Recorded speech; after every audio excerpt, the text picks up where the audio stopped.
algkoosseisud, nagu näete, on meil ka juba teada. Ilma Siim-Markus Postita Tallinna Tehnikaülikool alustab siis täna Rann-Andre Pehka, Carlos Jürgens tagaliinis ja pikemad mehed Indrek Sunelik, meeskonna kapten Oliver Metsalu ja Taavi Jurkatam. Ja päris hästi mängitakse välp vasakul äärel viskele, oi-oi, Kläresse keskmiselt 35 minutit. Siis no midagi pole öelda. Kui kellegi puudumine siin liigas mõnda meeskonda nii-öelda haavab, siis on see Posti puudumine.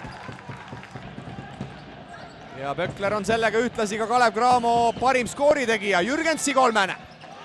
Aga vastab Carlos Jürgens. Hetkel nagu öeldud, 5 söötu on neil vaid kirjas. Olgugi, et tegelikult punkte on ju päris korralikult. Jürgens. Ja saab mehega, kelle kasvatajaks oli ei keegi muu kui koloriitne.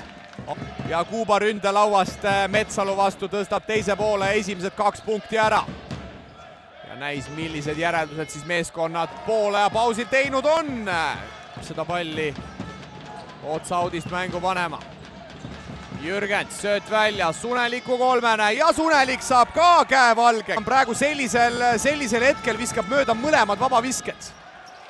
Hetkel lauas Torbeki ära blokeerida, Jürgens Kitsingule õhku. Ja nüüd see punktipõud lõpeb. Aga ei tule ja Kitsing saab ise selle kaugele põrganud lauapalli kätte. Jürgensi kolmene ja meil on jälle mängu, mitte. Alles ta kaugviske tabas. Metsalu tuleb üles kattesse. Kitsing, no päris hea viskekoha nüüd Kitsing saab ja ka palliga Metsalule. Ja ei suuda Oliver Metsalu seda palli. Mõtleks, et Ugo Toom on ka ikkagi täna päris korralikult liimist lahti olnud. Kitsing. Metsalu leitakse Kaugjaneni vastu.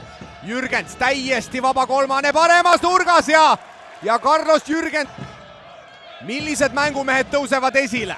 Metsalu täiesti vaba kolmene ja paneb selle ära ja